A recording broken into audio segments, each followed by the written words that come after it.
Welcome to Kallapatti Tamil. இனி நம்ம பார்க்க போகிற காணொளி 25 வருஷத்துக்கு முன்னாடி வந்த திரைப்படம் இப்போ பிரம்மாண்டமான முறையில் ரீலீஸ் ஆகுதுன்னா பார்த்துக்கோங்க. நான் இப்போ எந்த திரைப்படத்தை பற்றி உங்களுக்கு சொல்கிறேன்னு நல்லாவே தெரியும்.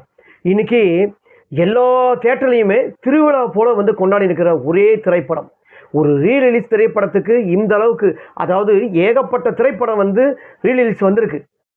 அது நம்ம ரஜினிகாந்த் சார் படமாகவே ஆகட்டும், கேப்டன் சார் படமாகட்டும், விஜய் படமாகட்டும், அஜித் படமாகட்டும், இல்லை தனுஷ் திரைப்படமாகட்டும், எந்த திரைப்படமும் ரீரிலீஸ் பண்ணிக்காங்க. ஆனால் இந்த மாதிரி ஒரு ரீரிலீஸ் திரைப்படம் பார்த்தே இருக்க மாட்டாங்க. இது நான் சொல்லலைங்க, இந்த திரைப்படத்தோட ரிலீஸ் பண்ண திரையரங்கு உரிமையாளர்களே சொல்கிறாங்க. வாங்க பார்ப்போம்.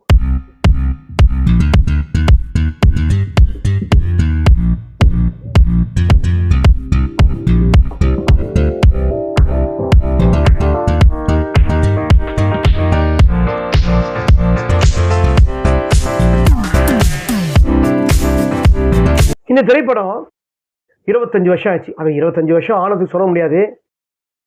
அதாவது மறக்க முடியாத டேட்டில் இந்த திரைப்படத்தை ரிலீஸ் பண்ணியிருக்காங்க. அது ஒரு மெயின் ஸ்பெஷல். ஏன்னா தலையோட பர்த்டே 12/12 யாருமே மறக்க மாட்டாங்க. ஒரு குழந்தை கூட தெரியும். பிறந்த குழந்தை, அந்த குழந்தைக்கு நினைவு எவ்வளோ வயசு வரும் பாருங்க.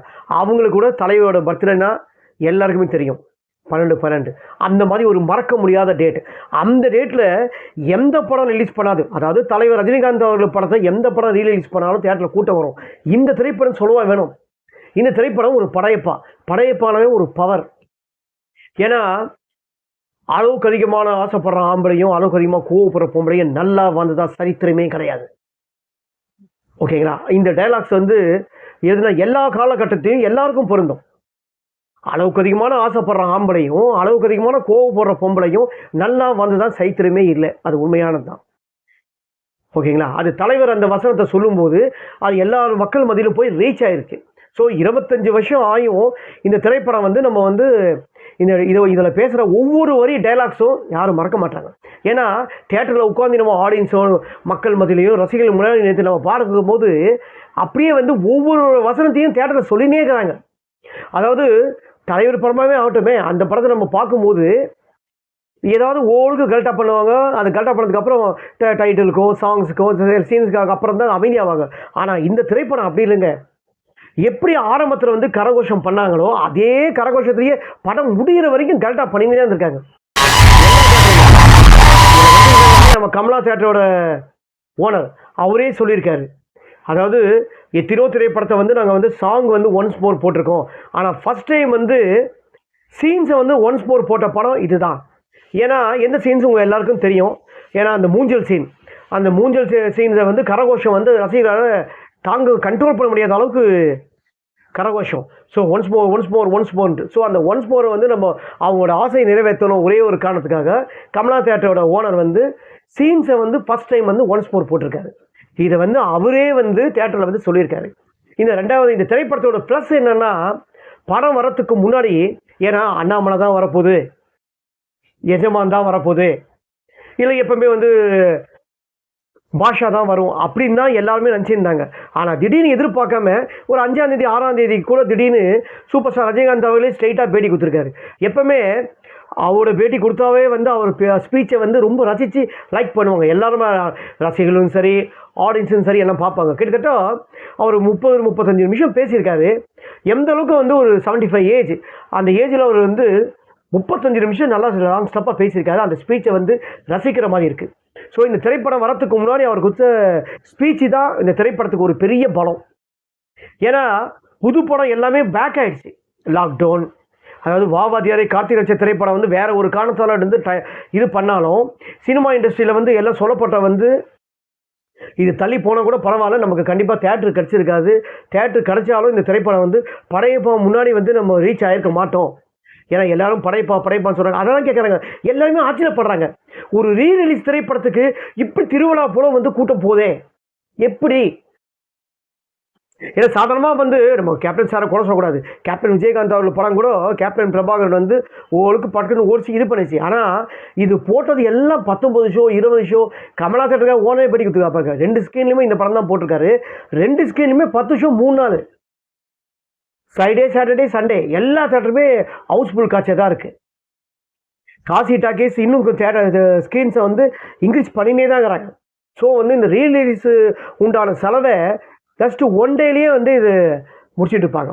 அதுவும் இந்த திரைப்படம் வந்து நம்ம சொல்லவே தேவையில்லை. ஒரு வந்து அடங்காத பிடாரி ஒரு லேடி, ஒரு திமிரு பிடிச்ச லேடியை அடக்கிறது தான் இந்த திரைப்படத்தோட கதை. அதே சமயத்தில் ஒரு பொண்ணு வந்து எப்படி இருக்கக்கூடாது எடுத்துக்காட்டு நீலாம்பரி. ஒரு பொண்ணு வந்து எந்த அளவுக்கு அடக்கமாக இருக்கணும் அப்படின்னு சொல்கிறதில் நம்ம சௌந்தர்யா சொல்லலாம், அப்படி சொல்லலாம். இந்த திரைப்படத்தில் வந்து நடிகர் திலகம் சிவாஜி கணேசனோட கதாபாத்திரம் ரொம்ப அழகாக இருக்கும். அவர் வந்து எவ்வளோ வந்து சம்பளம் கொடுத்தாரு, அவர் வாங்காத சம்பளத்தை வந்து இந்த திரைப்படத்தில் கொடுத்துருக்காருன்னு இத்தனை வருஷம் பொறுத்து நம்ம ரஜினிகாந்த் அவர்களே சொல்லியிருக்காரு. அந்த மாதிரி ஒரு தொகையை கொடுத்துருக்காரு. ஆனால் வந்து அவர் நல்லா அவர் கொடுத்த கேரக்டர் ரொம்பவே நல்லா பண்ணியிருக்காரு. நான் வாழ்ந்து இருந்த இடத்த இந்த வீட்டை வந்து நான் ஒரு தடவை தொட்டு பார்த்துட்டு வந்துடுறேன் அப்படின்னு சொல்லிட்டு அந்த சீனில் ஓடுவார் பாருங்க. அதான் நடிகர் திலகம் சிவாஜி கணேசன். அந்த சீன்ஸை ஓடி வந்து பேக்ரவுண்ட் மியூசிக்கும் அந்த இதுக்கும் அவர் இறக்குற சீன் ரொம்பவே நல்லாயிருக்கும். அந்த மாதிரி இந்த தலைவர் ரஜினிகாந்த் இந்த படத்தோட ஸ்டைல்ஸ், பவர், வசனம், எமோஷன், டச், பவர், அவர் ஸ்மோக்கிங் பிடிக்கிற ஸ்டைல்ஸ் வந்து யாருமே வந்து பண்ணியிருக்க மாட்டாங்க. அவரை பேஸ் பண்ணி எத்தனை நடிகருங்க வந்து தமிழ் இண்டஸ்ட்ரியும் சரி, கேரளாவாகட்டும், ஆந்திராவாகட்டும், மும்பை ஆகட்டும், எல்லாருமே வந்து எந்த அளவுக்கு அந்த ஸ்மோக்கிங் சிகரெட்டை வந்து ஸ்டைலை வந்து போட்டுருக்காருக்கான்னு உங்களுக்கு நீங்கள் யூடியூபரை ஓப்பன் பண்ணாவே உங்களுக்கு தெரியும் எவ்வளோ பேர் போட்டிருக்காங்கன்ட்டு. அந்த எத்தனை ஆர்டிஸ்ட்டுங்க பண்ணாங்கன்னு. அந்த மாதிரி இந்த பழைய பாசின்னு இது. ரெண்டாவது அவருக்கு நிறைய பேர் வந்து கேட்குறாங்க, பெண்கள் வந்து இப்போ பாரு வந்து பெண்களை அடக்கிற மாதிரியே நடிக்கிறாரு, இவர் வேறு எதுவும் தெரியாதா அப்படின்னு வந்து சில பேர் கேட்குறாங்க. நான் பார்த்தேன், அந்த நிறைய பேர் கேட்டாங்க. மன்னன் ஆட்டம் இவர் பெண்கள் அடக்கிறது தான் கதை, படையப்பாவும் அப்படி தான், நிறைய திரைப்படத்தில் வந்து இப்படி தான் பண்ணுறாரு அவர் அப்படின்னு சொல்கிறாங்க. பெண்களை வந்து அம்மா காட்டுறாங்கன்னா அவர் பெண்கள் விஷயத்தில் வந்து நல்ல பெண்களையும் உயர்த்தி காட்டுவார். இந்த மாதிரி அடங்காத பிடாதி இருக்கிற பெண்களை பற்றியும் காட்டுறாரு, இருக்கக்கூடாதுன்ட்டு. ஏன் வந்து எம்ஜிஆர் வந்து நடிக்காத திரைப்படமா? புரட்சி தலைவர் எம்ஜிஆர் அவர்கள் நடித்த திரைப்படம் எத்தனோ திரைப்படத்தில் எல்லா லேடிஸ் அடங்காத பிடாதி லேடிஸை வந்து அடக்கிறது தான் கதையே. ஏன் நம்ம சிவாஜி சார் வந்து பண்ணாதா? பட்டிக்கடா படம் மலைப்பார், அந்த படத்தெல்லாம் வந்து ஜெயலலிதா அம்மா அடக்கிற கேரக்டர் தான், திமிரு பிடிச்ச கேரக்டர், சவாலா சமாளி, அந்த மாதிரி திரைப்படத்துலலாம் வந்து அதுவும் வந்து ஜெயலலிதா தான் பண்ணியிருப்பாங்க. ஒரு திமிரு பிடிச்ச பணக்கார வீட்டு திமிரு பிடிச்ச பொண்ணு, அந்த திமிரு பிடிச்ச பணக்காரிக்கு சிவாஜி கணேசன் வந்து பார்த்தீங்கன்னா ஒரு சரியான பாடத்தை வந்து இது பண்ணுவார். கஷ்டம்னா என்ன, விவசாயம்னா என்ன, குடும்பம்னா என்னன்னு சொல்லிட்டு ஒரு நிரூபிப்பார். ஸோ வந்து அவங்களாம் அவங்கள குறை சொல்ல முடியுமா? புரட்சி தலைவர் எம்ஜிஆர் ஆகட்டும், சிவாஜி சார் ஆகட்டும் குறை சொல்ல முடியுமா? முடியாது. ஏன்னா திமிரு பிடிச்ச பெண்களுக்கு வந்து இது ஒரு சரியான கதை, திருத்திக்கங்கன்றாரு. அதில் ஒன்றும் தப்பு இல்லை. ஏன் பெண்களை வந்து சப்போர்ட் பண்ணி எடுத்த திரைப்படம் எவ்வளோ இதே கை கொடுக்கும். அந்த மாதிரி பெண்களை மதிக்கிற இது எத்தனோ திரைப்படத்தில் நடிச்சிருக்காரு. அம்மாவோட பாசம் எந்த திரைப்படத்துலையுமே, அவர் எல்லா திரைப்படத்துலையும் அம்மாவோட சென்டிமெண்ட்டு அவர் கண்டிப்பாக இருக்கும். அந்த ரெண்டாவது அம்மா சென்டிமெண்ட் வந்தாவே அவர் நடிப்பு வந்து ரொம்பவே நல்லா நடிப்பார் ரஜினிகாந்த். அது மாதிரி சீன்ஸுக்கெலாம் நல்லா இருக்கு. அந்த மாதிரிலாம் எடுத்துக்கோங்க. ஏன் வந்து திமிரு பிடிச்ச பெண்களுக்கு இதுக்கு மட்டும் அதை ஏன் எடுத்துக்கிறீங்க? ஸோ வந்து அது மாதிரி எடுக்காதீங்க. ஏன்னா தலைவர் ரஜினிகாந்த் அவரை பொறுத்த வரைக்கும் 75 ஏஜ். அந்த 75 ஏஜில் வந்து யாருமே அசைக்க முடியாத ஒரு இடத்துல இருக்கார். எந்த ஒரு ஆர்டிஸ்ட்டும் அந்த ஏஜில் வந்து ஒரு மாஸ் ஹீரோவாக இல்லை. இப்போ கூட இந்த திரைப்படத்தில் மக்கள் என்ன சொல்கிறாங்க, அவர் நல்லபடியாக நோய் நொடி இல்லாமல் நீண்ட ஆயுளோட படமே நச்சுனுக்கும் ஹீரோவாக தான் நடிக்கணும் அப்படி தான். ஸோ அவரை மக்கள் வந்து அவர் ஹீரோவே தான் பார்க்குறாங்க. அவரை மற்ற ஆர்டிஸ்ட்டுக்கு மாதிரி சப்போர்ட்டிங் கேரக்டராகவோ அது மாதிரி கேரக்டர் பார்க்கவும் மாட்டாங்க, அவர் பண்ணவும் மாட்டார், மக்கள் ஏற்றுக்க மாட்டாங்க. மக்களும் ரஜினிகாந்த் ரசிகர்களும் இந்த பர்த்டே நாள், பிறந்த நாள் நன்னு எத்தனை ரசிகர்களை வந்து பாலாபிஷேகமாகட்டும், சில கடவுளை மாதிரியே ஒரு பூஜை பண்ணுறவங்க நான் எத்தனோ பேர் இருக்காங்க. அதெல்லாம் நீங்கள் பார்த்துருப்பீங்க. ஒரு ஹோட்டல் மேனேஜ்மெண்ட் சர்வீஸ் ஆள் 75 சைவ உணவு, 75 சைவ உணவுகளை வந்து தலைவர் பிறந்த நாளுக்காகவே அதை படைச்சி ஒரு ரெக்கார்ட் சாதனை பண்ணியிருக்காரு. இந்த மாதிரி டைம்லாம் எத்தனோ ரசிகர்கள் இது மாதிரிலாம் பண்ணியிருக்காங்க. ஸோ அவரோட உலகம் முழுக்க இருக்கிற ரசிகர்களை வந்து இந்த திரைப்படத்தை பார்த்து ரீலீஸ் பார்த்து கொண்டாந்துருக்காங்க. ரெண்டாவது இந்த திரைப்படத்தை நம்ம பார்க்கும்போது ஒவ்வொரு சீன்ஸும் நமக்கு வந்து வைப்ரேரினே தான் இருக்கும்.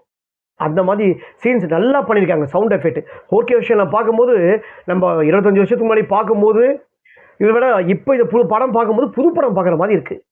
இந்த திரைப்படத்தில் அவங்க நடித்தவங்களாம் சொல்லவே தேவையில்லை. இந்த படத்தோட ரஜினிகாந்த், நடிகர் திலகம் சிவாஜி கணேசன், ராதாரவி, நாசர், செந்தில், ரமேஷ் கண்ணா, சௌந்தர்யா, வடிவுகரசி, ரம்யா கிருஷ்ணா மற்றும் பலர் இந்த திரைப்படத்தில் எத்தனையோ நடிகர் வச்சுருக்காங்க. அதே மாதிரி இந்த திரைப்படத்தோட டைரக்டர் உங்களுக்கு சொல்லவே தேவையில்லை, KS ரவிக்குமார்.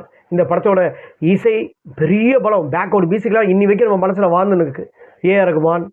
இந்த படத்தோட தயாரிப்பு ரஜினிகாந்த். இந்த திரைப்படத்தோட கதை சூப்பர் ஸ்டார் ரஜினிகாந்த் அவன் தான் எழுதியிருக்காரு. நல்ல பிரமாதமாக எழுதியிருக்காரு. எல்லாரும் ஒவ்வொருத்தரும் சின்ன வயசில் அவங்க அப்பா கூட பார்த்தவங்க எல்லாரும் இந்த திரைப்படத்தை 3 தலைமுறையை தாண்டியும் அவங்க அப்பா கூட பார்த்து இப்போ வளர்ந்தவங்களாம் இந்த திரைப்படத்தை பார்த்து இப்போ 4K விஷனில் பார்த்து கொண்டாடி இருக்காங்க. நீங்கள் இந்த திரைப்படத்தை போயிட்டு பாருங்கள்.